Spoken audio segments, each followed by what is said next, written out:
రాష్ట్రంలో రేవంత్ రెడ్డి పాలనలో బడులే కాదు గుడుల విధ్వంసం కూడా జరుగుతూ ఉంది. రేవంత్ రెడ్డి గారికి బడులంటే పట్టదు, గుడులంటే లెక్కలేదు. ఆనాడు కేసీఆర్ గారి ప్రభుత్వం బడులు బాగు చేయాలని మన ఊరు మన బడి పథకాన్ని ప్రారంభిస్తే రేవంత్ రెడ్డి గారు రాగానే అర్థాంతరంగా మన ఊరు మన బడి పథకాన్ని నిలిపివేశారు.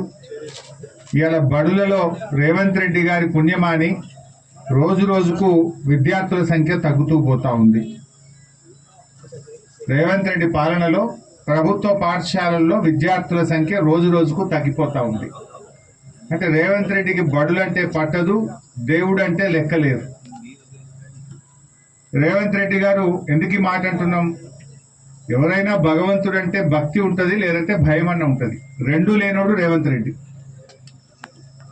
ఆనాడు 15 ఆగస్టు 2025 నాటికి 100% రుణమాఫీ చేస్తానని రాష్ట్రంలో కనబడ్డ దేవుని మీదల్లా ఒట్టు పెట్టాడు.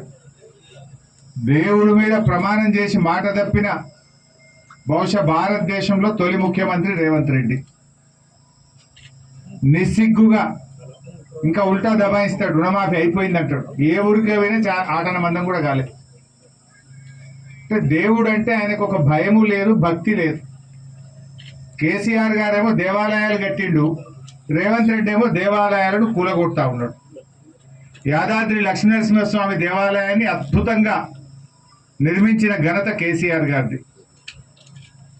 హైదరాబాద్లో విశాఖ పీఠానికి అద్భుతమైన సరస్వతి దేవాలయానికి స్థలాలు ఇచ్చింది కేసీఆర్ గారు. కానీ రేవంత్ రెడ్డి ఏం చేసిండు? మన ఉగాది పండుగ పూట పోయి విశాఖ పీఠాన్ని కూల్చేస్తా, అక్కడున్న సరస్వతి దేవాలయాన్ని కూల్చేస్తా అని అధికారులను తోలిండు.